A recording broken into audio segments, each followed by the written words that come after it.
Assalamualaikum warahmatullahi wabarakatuh. Perkenalkan, nama saya Nilurai Supiani. Saya kelas C2 Farmasi. Pada kesempatan kali ini, saya ingin menjelaskan sedikit apa sih itu kanker. Baik, pertama-tama kita ketahui bahwa penyakit kanker atau tumor ganas itu adalah penyakit yang sangat mematikan bagi setiap manusia. Nah, di sini terdapat sedikit definisi kanker. Kanker itu merupakan suatu penyakit yang disebabkan oleh pertumbuhan sel-sel jaringan tubuh yang tidak normal. Sel-sel kanker akan berkembang dengan cepat, tidak terkendali, dan terus membelah diri. Selanjutnya menyusup ke jaringan di sekitarnya dan terus menyebar melalui jaringan ikat, darah, dan menyerang organ-organ penting serta saraf tulang belakang. Dalam keadaan normal, sel-sel tubuh manusia akan membelah diri jika terjadi sel rusak atau sel mati. Sebaliknya, sel kanker akan membelah terus-menerus meskipun tubuh kita tidak memerlukannya. Nah, maka dari itu akan terjadi penumpukan sel baru. Jenis-jenis kanker itu ada 5.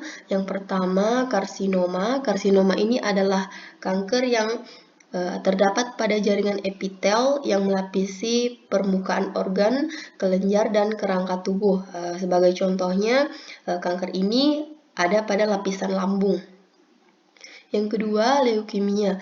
Leukemia ini adalah kanker yang terdapat pada sumsum tulang yang menghambat produksi sel darah merah, sel darah putih, dan trombosit.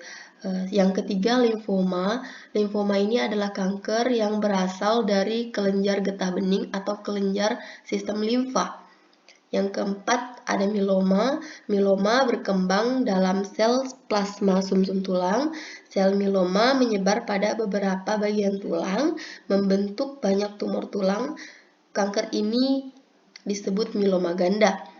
Yang kelima, ada sarkoma. Sarkoma ini adalah tumor ganas yang tumbuh pada jaringan ikat atau penyambung seperti tulang rawan, lemak, otot, tendon, dan tulang. Kanker ini biasanya terjadi pada orang dewasa dan orang muda. Untuk mekanisme kerja setiap golongan obat anti kanker itu, yang pertama ada alkylating agent. Prinsip kerjanya dengan membentuk ikatan kovalen dari suatu struktur alkil yang sangat reaktif dengan asam nukleat pada DNA. Contohnya itu ada obat busulfan, temozolomid, mecloretamin, altretamin, lomustin, dan klorambusil. Golongan yang kedua itu ada antimetabolit.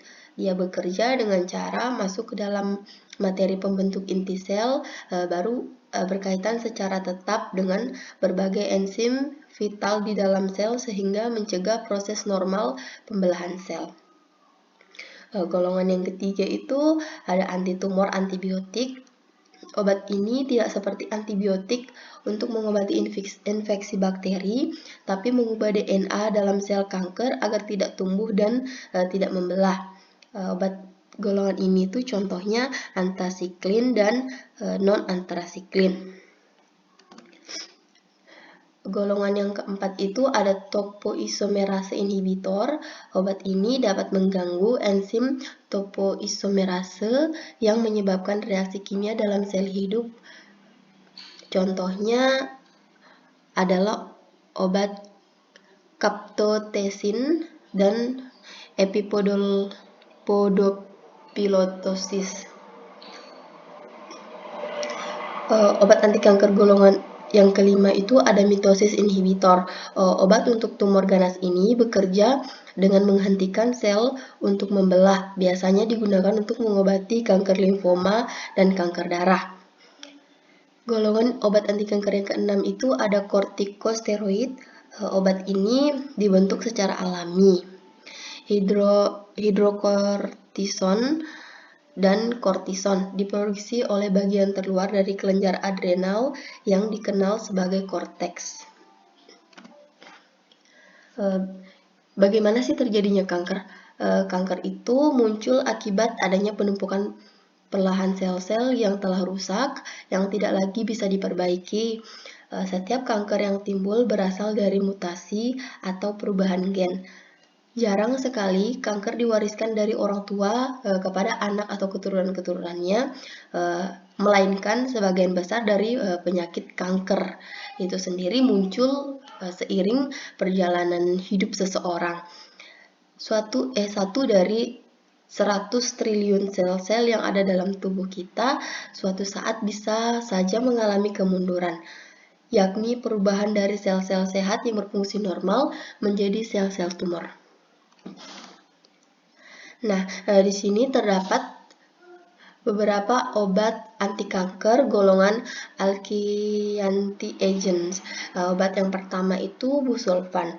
Busulfan adalah salah satu obat kemoterapi untuk meringankan gejala kanker darah, khususnya leukemia mielositik kronis, yang bekerja dengan cara menempelkan pada salah satu untai DNA sel kanker sehingga sel tersebut tidak dapat membelah diri. Dengan begitu, pertumbuhan dan penyebaran sel kanker di dalam tubuh dapat dihambat. Obat ini juga tersedia dalam bentuk tablet dan infus. Obat yang kedua itu ada temozolomid. Temozolomid adalah salah satu obat kemoterapi yang umum digunakan pada kanker otak seperti glioma dan memberikan hasil yang cukup baik. Obat ini bekerja dengan cara menghentikan sel kanker dengan menambahkan grup metil pada purin dan pirimidin pada DNA sehingga terjadi kematian sel. Jika sel kanker tidak dapat membuat DNA, maka tidak dapat membelah menjadi 2 sel baru lagi, sehingga kanker tidak dapat tumbuh di dalam tubuh manusia. Obat yang ketiga itu ada altretamin. Altretamin ini adalah suatu derivat trizin sintetik, merupakan agen antineoplastik sitotoksik yang secara struktur menyerupai trietilenmelamin, meskipun cara kerjanya berbeda, sementara efek sitotoksiknya tidak terkarakterisasi secara penuh. Diduga bahwa obat ini mengaktifkan metabolit endemetilasi oksidatif yang mengikat pada DNA dan merusaknya. Obat yang keempat itu ada lomustine dan yang kelima ada chlorambucil. Nah, di sini terdapat gambar sel kanker yang dimana pada gambar pertama ini adalah keadaan sel pada tubuh manusia yang tidak mengalami pertumbuhan tumor. Nah, sedangkan untuk gambar kedua ini adalah gambar sel manusia yang terdapat pertumbuhan sel tumor tetapi masih dalam kategori jinak. Sedangkan gambar yang ketiga ini dia terdapat sedikit banyak pertumbuhan tumor dalam kategori ganas. Nah, sementara gambar yang keempat ini adalah gambar sel manusia yang telah dipenuhi oleh pertumbuhan tumor. Inilah yang disebut dengan kanker atau tumor ganas. Baik, saya rasa hanya itu yang bisa saya sampaikan pada hari ini. Saya ucapkan banyak terima kasih. Saya sangat berharap apa yang saya jelaskan dan saya deskripsikan tadi dapat bermanfaat bagi pendengar dan pembaca.